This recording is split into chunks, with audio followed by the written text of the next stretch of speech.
ரஷ்ய ஜனாதிபதி விளாடிமிர் புட்டினின் இல்லம் ஒன்றின் மீது ஆளில்லா விமான தாக்குதலை நடத்தியதாக சுமத்தப்பட்ட குற்றச்சாட்டை உக்ரைன் ஜனாதிபதி விளாடிமிர் செலன்ஸ்கி மறுத்துள்ளார். ரஷ்யாவின் வடமேற்கு நோவ்கோரோட் பகுதியில் உள்ள புட்டினின் இல்லம் ஒன்றின் மீது நீண்ட தூர ஆளில்லா விமானத்தை பயன்படுத்தி இரவு முழுவதும் கியவ் தாக்குதல் நடத்தியுள்ளதாக ரஷ்யாவின் வெளியுறவு அமைச்சர் செர்ஜி லாவ்ரோவ் குற்றம் சுமத்தியிருந்தார். இந்த தாக்குதல் அமைதி பேச்சுவார்த்தைகளில் தமது நிலைப்பாட்டை மறுபரிசீலனை செய்யும் என்றும் அவர் குறிப்பிட்டார். எனினும் இந்த கருத்தை உக்ரைன் ஜனாதிபதி நிராகரித்துள்ளார்.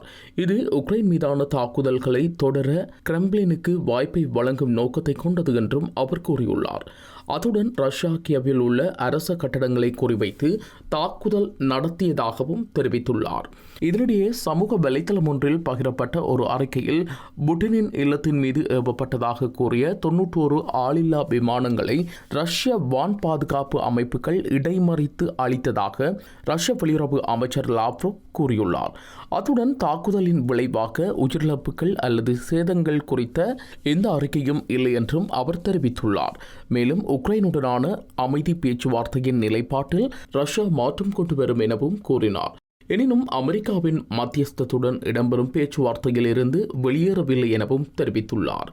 இதேவேளை புளோரிடாவில் டொனால்ட் ட்ரம்புடன் திருத்தப்பட்ட சமாதான திட்டம் குறித்த பேச்சுவார்த்தையின் போது அமெரிக்கா உக்ரைனுக்கு 15 ஆண்டுகளுக்கான பாதுகாப்பு உத்தரவாதங்களை வழங்கியுள்ளதாக உக்ரைன் ஜனாதிபதி விளாடிமிர் செலன்ஸ்கி தெரிவித்துள்ளார். அத்துடன் பேச்சுவார்த்தைகள் 95% நிறைவடைந்துள்ளதாகவும் அமெரிக்க ஜனாதிபதி தெரிவித்துள்ளமை குறிப்பிடத்தக்கது.